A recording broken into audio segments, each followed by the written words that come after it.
Ngayong araw nga pala guys, ako'y papasok sa eskwelahan. Sobrang init ng panahon ngayon guys, maraming nahimatay, tsaka nahihilo. Ewan ko nga guys, ba't may pasok pa sa amin eh. Ito pala kami ng tropa ko, naglalakbay sa gitna ng init. Tignan nyo guys kung gaano kainit. Para kang piriprito guys, sobrang init ng panahon ngayon.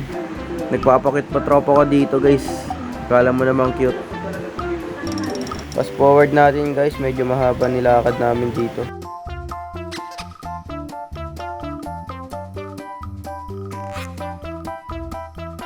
At ito na nga guys, nakarating na kami sa harapan ng eskwelahan. At may nakita kaming bilihan ng mga pagkain. Ginutom kami guys, at saka nauhaw kami. Bumili na kami ng palamig. Ang init talaga ng panahon ngayon guys. At ito na nga guys, nakabili na ako ng palamig. Sarap. Panapat sa init guys. Nagpapalibre yung mga tropa ko, sabi ko wala na akong pera. At ito na nga guys, nandito na ako sa labas ng room namin guys. Habang nagpapahangin guys. Sobrang init kasi guys sa loob ng room. Kaya andito ako sa labas.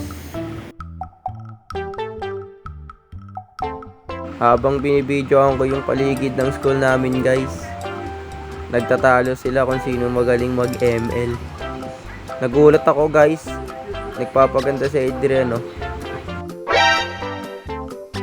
Sana nagustuhan nyo yung video guys. Bye bye!